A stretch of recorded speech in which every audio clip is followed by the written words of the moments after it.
You're listening to Dodge Movie Podcast. Your hosts are Christi and Mike Dodge, the founders of Dodge Media Productions. We produce films and podcasts, so this is a podcast about films. Join them as they share their passion for filmmaking. Alrighty, everybody. Happy April. It's starting to feel like spring, and this month we are doing like chase movies, police movies, crime movies, kind of in that genre. These are also movies that I have a pretty personal relationship to, and I'll explain that in each episode.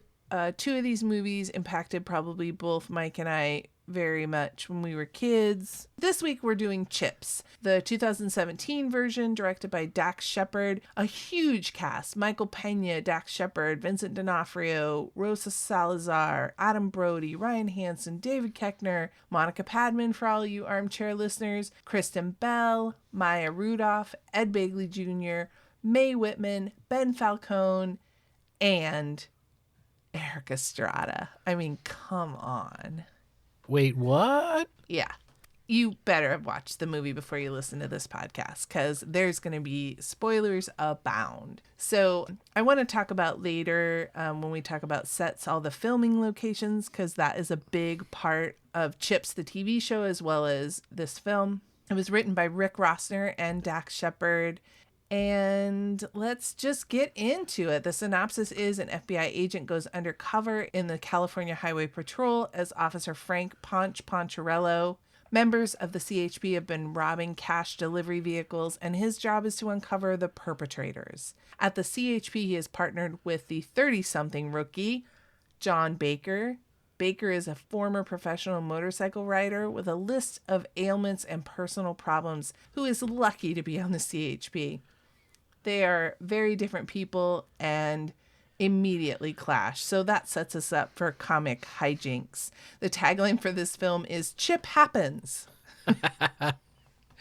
And just a little side note, the TV show was huge for me as a kid. My dad was a California Highway Patrolman, and shortly after my parents' divorce, this TV show came out, and I was living vicariously. Hey, there's my dad. So Eric Estrada being Hispanic and my dad being a Portuguese, I felt like I was watching my dad every week. So I had a little crush on Eric Estrada. Didn't we all? No daddy issues there. Okay, so Mike, how's the movie start? What's the pickup line? Well, the opening caption is, "The California Highway Patrol does not endorse this film at all," which lets you know going in what it is. But the opening line is, shit. Oh, that's great. So I know a lot about this movie because we're huge Dax Shepard fans. And so this was a big love letter to the television show, to that era of, car chases and big explosions and kind of the campiness that was the TV show. Dax just really wanted to imbue this film. Actually, he did want to make it as a PG-13, but then decided to just go full hard R. And I wouldn't say this is particularly a hard R, to be honest. There's a little bit of male nudity. Dax himself shows the full Monty. I think he was covered. He was covered, but I think that's impressive that the writer-director says, no, I'm going to be the one who does the complete nudity. Right. And he pulls it off. Yeah. So this film does not disappoint. It's got car chases. It's got some great motorcycle handling, largely in part by Dax Shepard, who did most of his own stunts. I think IMDb says all, but we know from insurance purposes it was most. Yeah, I don't think he did the stunt where he gets hit by the dump truck. No. I did notice a theme of bad marksmanship throughout the film, and much like on C.H.I.P.s, nobody got seriously hurt. There is a decapitation in this film, but shots are fired and very few of them land. Well, in fact, there's a plot point where Ponch tries to correct John's aim, and he's just hideously inaccurate, which I think is a nice touch, right? And they talk a little bit about it with that scene, but it was always kind of like the joke, growing up. Why is it that the stormtroopers never hit anything, right? So this is good. But we know from statistics it's actually true. Most people in gun battle don't actually hit anything, right? People kind of freak out and they don't aim so well. What themes for the cinematography did you appreciate? So there's a lot of driving and motorcycle riding that goes on in this film. So I was trying to see, did they mount cameras on the motorcycles themselves? In some cases, that's true. You can tell that the shot is really stable. In other cases, I'm thinking, is there a camera truck beside them? Are they just sitting on motorcycles on the flatbed of a camera truck? So there's a lot of different work that went on there. One thing I particularly liked is they had a nice high overhead on one of the motorcycle chase scenes. And what that did is that allowed you to see automobiles traveling at a normal pace. And so that gave you a visual reference to how fast these motorcycles were really going, which was probably fun for the stunt riders, but it was pretty dang fast. In doing research for this episode, I was looking at IMDb and I thought to stop and count, but there was so many different stunt workers listed that I was like, I don't even have time to stop. I mean, it was more than a page. And the scene where Paunch is driving down the sidewalk and I watched all these extras jumping out of the way. I went, oh, that's probably where a large number of them came from. So the stunt work in this film is amazing. Back in the old days, we could just run actors over, and now we have to get stunt people to do that. So I think you're right that none of those people were extras. You're not allowed to do that anymore. They take safety very seriously now, Mike. Yeah, they do. And this film obviously had a tremendous amount of stunt work. It's in the very nature of this story. Right, we have these two motorcycle police officers, and the bad guys also ride motorcycles, and there are armored cars and other vehicles that are involved. I just thought this is a fun film to make, but the stunt budget must have been outrageous. They had a lot of really cool stunts, but a lot of big stunts. You had a simulated fall from a helicopter. You had some explosions of stuff, vehicles being blown up. You had large explosions in a building. So I don't know how much of the budget went to that, but I would think the majority of the budget went to the stunt work because there was quite a bit of it. Absolutely.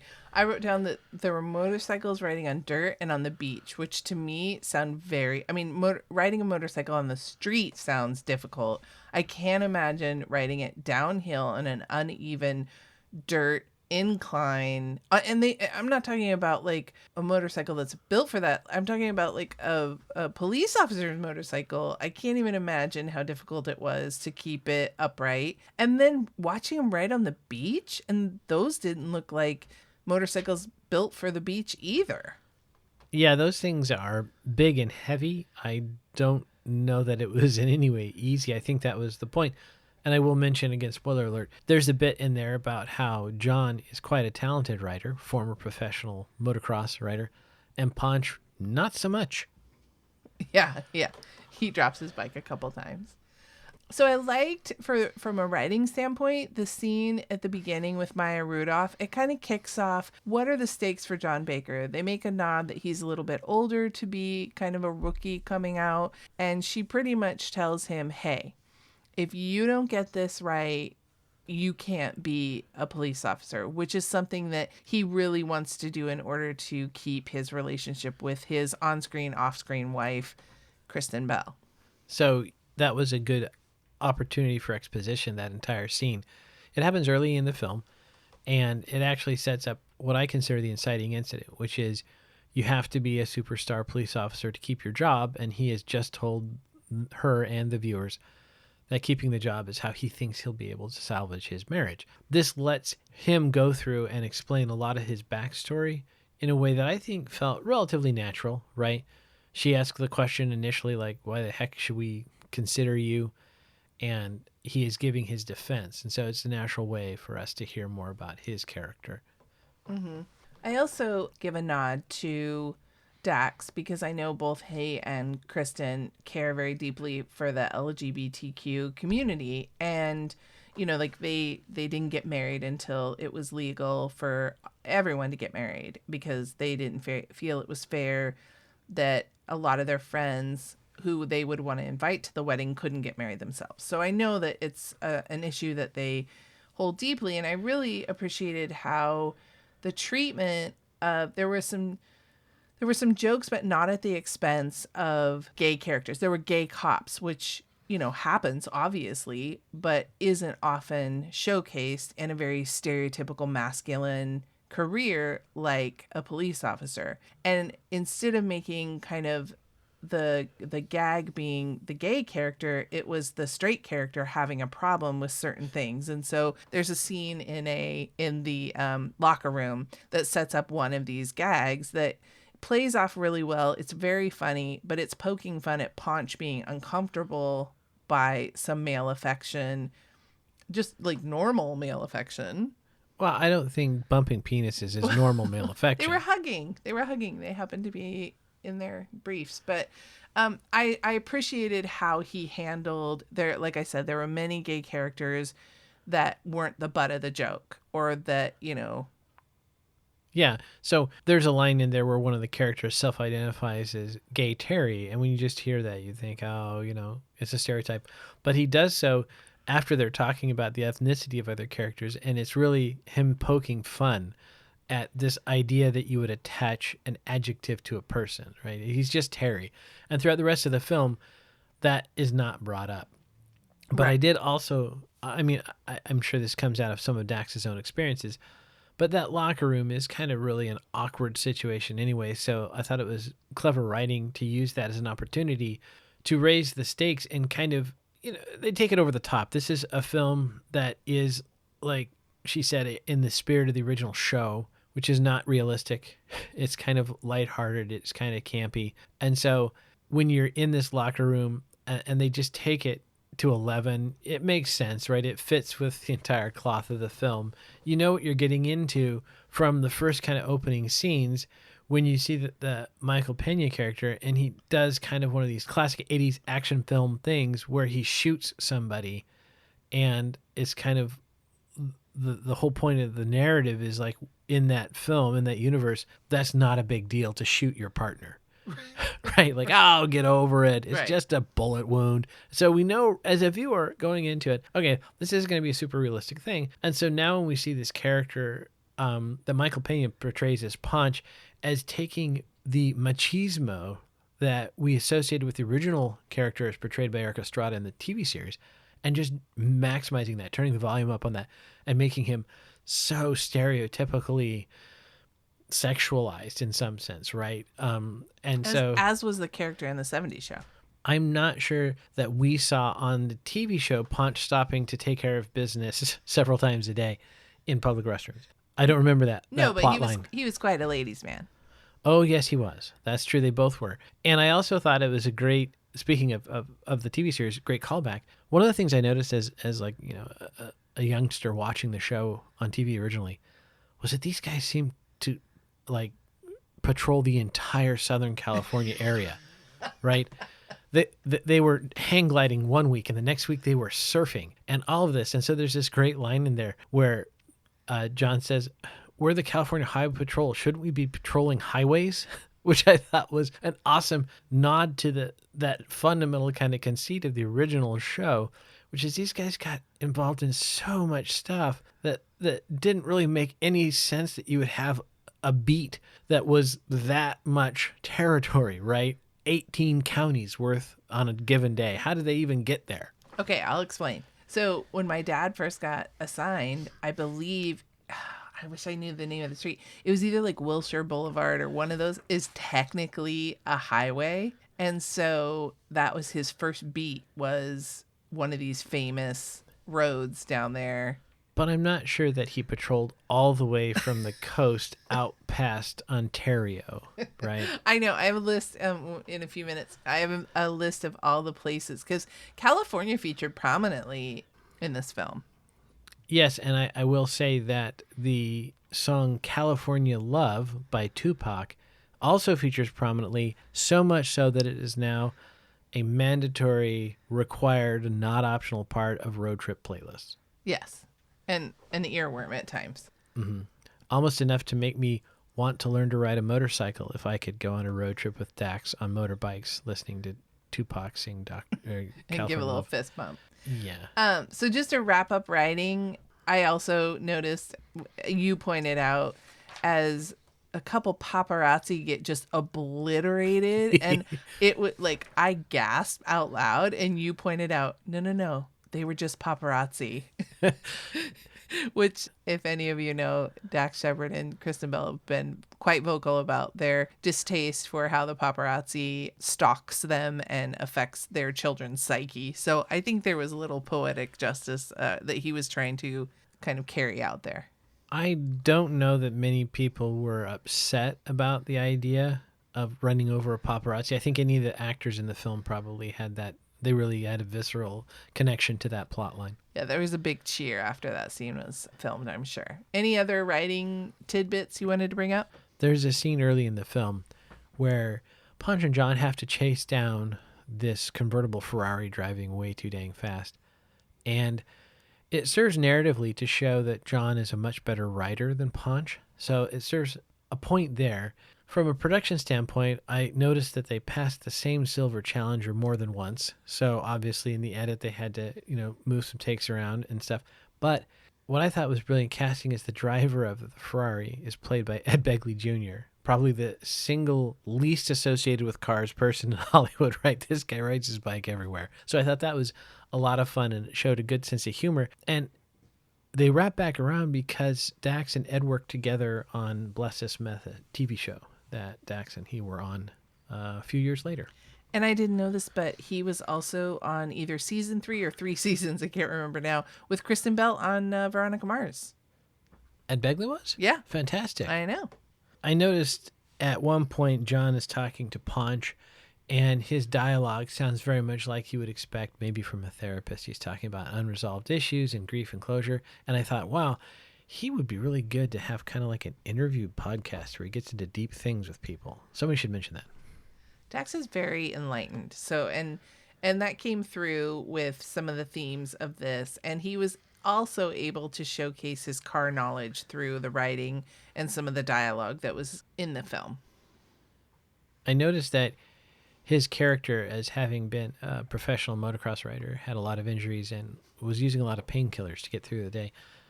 And it maybe seemed a little bit exaggerated, except I've seen some stuff talking with Travis Pastrana, and I think if you do that for long enough, you do get pretty broken up and in need of painkillers.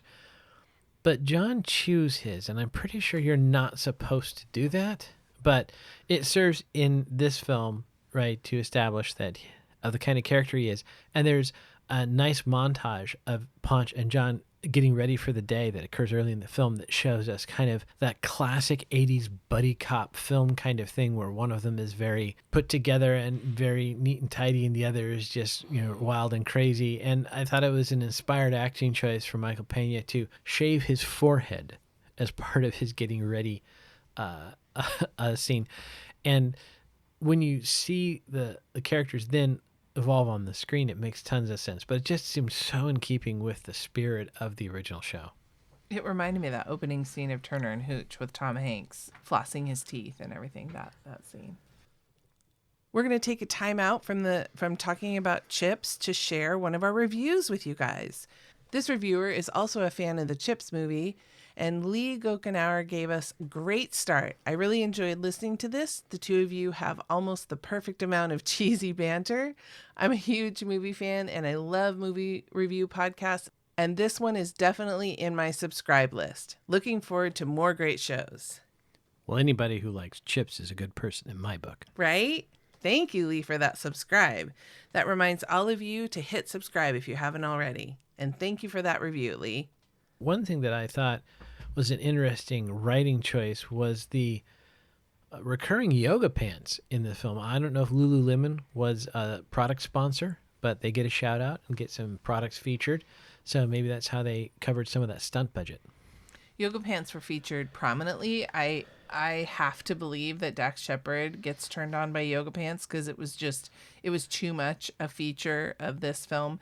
But I guess that's only fair because the C.H.P. uniform can be quite tight on gents. And as someone who has lived with those tan uniforms in their closet, and my mom can attest to polishing the buttons and polishing the shoes And I appreciated how the coloring of the CHP is very tied into. I remember having like a little blue shirt that had the gold emblem, and the collar and sleeves had the yellow kind of like binding on it. And I noticed in one scene, John has blue glasses and Ponch has the yellow glasses. And so I thought that was a cool nod and kind of keeping with the color scheme in the costuming of the characters. I wonder if when they were picking out the coloring for the CHP uniforms, if they just went out into the backyard and got a handful of the dry California dirt and said, make it this color. Because it does remind me, at least of the Southern California, that's about what the ground looks like. Yeah. Maybe it's camouflage. There's a good line in the beginning part of the film where Michael Pena is serving as a fake getaway driver, and he says, those are the oh shit handles. That's what they're there for.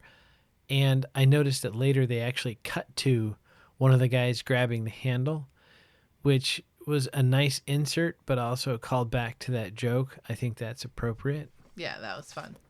I'm a big fan of dolly shots and crane shots and things like that, but there was a nice opening shot I noticed where when they got to the FBI building, the camera started very high. It must have been on a crane and then tilted down to pick up the actors coming into frame. And they had a good walk and talk with Ponch's character and his boss where they're walking through like the foyer to the building. I couldn't tell if it was dolly or Steadicam, but it was a nice long shot and it was smoothly done. Yeah, that was probably a dolly shot, I bet. And I assumed that this was a purposeful callback to the 70s era Batman TV show, but I noticed that there was a good Dutch tilt when they were having the brawl inside the widow's house. And so for those of you who are not familiar with the Adam West Batman, Dutch tilt is when the camera is rotated to the side. So you'd notice that they'd be fighting the Joker's henchmen and the ground would be at like a 30-degree angle. The actors don't actually fight on a 30-degree angle. They just rotate the camera. It's much easier. Well, you tee me up really good right here because I have in my notes, I wanted to talk about this. That whole scene was very characteristic of, you're right, the 60s Batman show. But we also saw it kind of in farcical comedies in the 70s. And that was, there was this fight scene that took place in this home that had like lattice work. And I can't remember the last time I was in a house that had lattice work, but it served as a great thing for these guys to like basically bust through. And then there were these giant portraits on the wall, and you know, just perfect for someone to grab and hit someone else over the head and pierce through, you know, the basically what looked like paper but was, you know, supposed to be canvas. There was a chandelier on a ceiling that was way too low to have a chandelier. So then as they're flailing about with all of these things, that gets knocked. And it was so over the top, but it was hilarious. Those paintings caught my eye because there were at least 4 separate paintings, and it was of the character's wife. And so there's this plot point where the character doesn't actually live there. So I think who would have done those paintings? She would have done them of herself. So who puts 4 by 6 foot self-portraits on their wall in their living room? But they looked almost photographic. So it was almost, and she was on the thirds. Well, so she's familiar with composition. Filmmaking. I mean, it was a highlight, definitely. Yeah, it's a lot of fun. So I think the nature of that show originally was fun, even though we were youngsters and we could kind of see that it was not terribly realistic. It was about having fun. And if you recall, at the end of those episodes, they often would end on them in Sergeant Cotraire's office, and somebody would tell a joke and they'd all laugh and it would freeze, right? But also I thought it was reminiscent in that they get these super bikes. And I remember there was an arc over at least a couple of episodes in the TV show where they got super bikes. And so having that come back was pretty awesome. And that people around them made comments about their leathers. That in that world, right, you would expect them to think it's cool, but there was this kind of nod to the modern audience watching this to say, you can't just walk around in 2019 wearing these bright blue spandexy kind of looking things and not get a comment. Right. Like I said, LA featured prominently in this film, and I noticed a couple of them, but in the IMDb list, I wanted to kind of check in with our LA native. Echo Park, is that an actual park?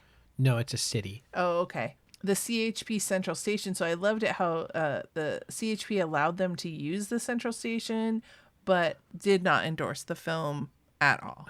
At all. At all. If I remember correctly, though, when Dax was performing some of his stunt work, like his stoppie on the front wheel, there were highway patrolmen there who at least individually endorsed his work. Yes. I think I remember that in some interviews. They also, there is a shot with like a sweeping on-ramp. And I remember when La La Land was made, and I looked it up, it was 2016. There was an on-ramp that was being built that they were able to use because it hadn't yet been completed enough to open it, and it looked like that I recognized it in this film too, I believe. So the I-210 in La Crescenta and the I-105 in El Segundo was listed on IMDb as a location. Just a little bit of local color down there. They just call it the 210 and the 105. Okay.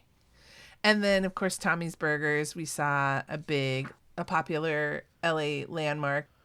And then the end part where they're at the ranch, that was the old Will Hoyt Ranch. So I'm wondering if that's the ranch that's outside of LA that was used in a lot of Westerns that Manson's family kind of took over. Could have been, but I don't know. I don't remember that. Yeah, I have to cross-check. Remember that most of the ranches used for movies are now deeply inside suburbs. Oh, okay. So there was this recurring bit about Punch being a bad driver. And so a couple of lines I really thought were fun about that was, "You crashed 8 minutes ago on flat pavement." So, and I think if you're riding a motorcycle, that's probably, I would assume, flat pavement is some of the easiest terrain to not crash upon. Is that when John Baker was talking to dispatch and he said, "I'm going northbound on something," and then that's when Ponch has a fall and he goes and Ponch is going south? Yeah, I think that's about that era. He at one point says, "Isn't that the same hole you crashed into earlier?" And then there was great, "Ponch, you're gonna crash." I really enjoy that because that's exactly what I would look like on a motorcycle. I don't think I could stay up even that long. So this whole episode has pretty much been your driving review, but do you have anything else? Oh, yeah, we got some stuff. Okay. First of all, I got to say, I did not immediately recognize that Chevy that Pena drives at the opening scene, but I definitely knew there was an LS motor in there. And I looked it up, and it was a Chevy SS, which is apparently the American badging of a Holden of some sort, and it did have an LS3 in there, I could tell. So credit to Pena. I don't believe he was doing his own driving. He may have been, but I didn't read about it. But he did a good job of acting because his eyes looked like he was doing his own driving. And this is something I talked about with a friend ago recently, is when you're actually driving at high speed, you have a look. And I believe that look is your brain knowing that you can die and trying to avoid it. So there's not a lot of looking to the side, mugging for the camera, smiling like that. A very focused look. And he did that really well. So credit to Michael Pena's acting. I understand at the beginning of that when you were talking about letters and numbers, there were English words coming out of your mouth, but I couldn't tell what you were talking about. That's okay. I think the car nerds probably will. Okay. Hopefully. I did like the sight gag of Ponch parking his Resto Mod Camaro in the electric car charging parking spot at the FBI offices. That was pretty nice. And again, a pretty esoteric shout out, but I would like to say there was a motorhome there. I would love that it had a Mopar big block in it, but we don't know for sure. That wasn't actually covered in the film. Maybe Dax could send us a note and tell us if in fact that was a Mopar big block in that motorhome. So I do have a couple miscellaneous bits of trivia, and I would have loved to have played here the theme song, but we cannot get the rights to it. Or I could have, but I just don't want to go into the trouble of contacting like Warner Brothers or whatever. So bum bum ba bum. Yeah, okay, we might already be in trouble. I was just going to suggest everyone at home hum it to yourself. You know it. Right, there you go. I gave you a little tee up. So it's kind of fun. Dax Shepard initially wanted Brad Pitt to play the villain, the D'Onofrio character. he has a huge crush on Brad Pitt, and so that makes sense. And speaking of theme songs, the theme to the TV show SWAT plays when the SWAT vehicles appear. And I remember hearing it and not recognizing it because I wasn't a big SWAT watcher. Oh, I was a big SWAT watcher. Of course you were. Yeah, I was. Like I said before, this cast was a huge cast, and largely they were friends and fellow castmates of both Dax and Kristen. Josh Duhamel, who plays her semi-love interest, I guess, or crush, or like... I'd say love interest, sure. In this film, they were in a film called When in Rome in 2012. Like we said before, Ed Begley had ties. I believe D'Onofrio and Dax worked on something. Rosa Salazar and Mae Whitman were in Parenthood with him. Ryan Hansen is a good buddy. I think David Koechner, Ben Falcone, and Maya Rudolph, I think they were all in The Groundlings together. And I'm struggling to remember the Adam Brody connection, but I believe that he worked with one or both of them. And then, of course, Eric Estrada. He was attached to the original Chips TV show, I think. Right. And it's interesting because the actor who portrayed John Baker was very critical of this film when it came out. And Eric Estrada was known to put out a tweet that was critical, but then came back and said no, he loved Dax and Michael Pena and was really excited about it. Are we ready for the numbers? Sure. All right. So the budget on this was $25 million. Million with an M. Yeah. And so that accounts for like the helicopter work. Yeah. And all of the stunts and all of the cars that they destroyed and Right. probably motorcycles that they destroyed, the insurance bill for this movie. I mean, right. They obliterated a children's like blow up fair thing. Yeah. That couldn't come cheap. yeah, this movie was expensive, and sadly, it was probably viewed as a failure. It made $18.6 million domestically and only $26.8 million worldwide. But you see, it's still profitable. But barely. This is seen as a failure for Hollywood. I think it's a huge success, but for Hollywood, this is a failure. I don't think we should bring that up if we want Dax to come on our show. Okay, sorry. It's a huge success as far as we're Big concerned. Win. It is rated R. It is an hour and 40 minutes. The IMDb score is 6, which I think is a bit low. Very unfair in my opinion. If you are faint of heart, maybe you would rate it a little bit lower, but I think if you want a thrilling kind of comedy, this is your jam. Not for metaphobes, there's a scene where Dax vomits. Some kitty litter stuff involved, but I really don't think that there's anything that's scary or over the top as far as the violence. There's some sexual situation kind of talk that maybe is something that a person would get an R for, but I actually think it's an adult version, but very much in keeping of the original TV show. I was just gonna say that it's just a fun romp, very much like the TV show. Yeah, it's fun. Yeah. For the pause count, I paused once to ask you an ammunition question. I can't remember what that ammunition question was, but I know I asked you. It was a shooting. No. It was a production shooting question. Exactly, it was. There's a scene where he is shooting at a paper target, and her question was, how did I think they had shot that? And I think her guess is right. They probably put squibs in the pistol, and then they had the equivalent on the back of the paper target that we couldn't see, and they just had a special effects guy doing them, because obviously it's possible to shoot downrange from a person, but I don't know that actors are necessarily marksmen. Don't generally want to be downrange of a firearm. Yeah, I think at a certain level of... camera people. I think at a certain level of sniper school, you're expected to be comfortable being downrange while other snipers shoot near you, but I would say camera operators probably don't have that. And you paused once, but I don't remember why. I don't remember. Yeah.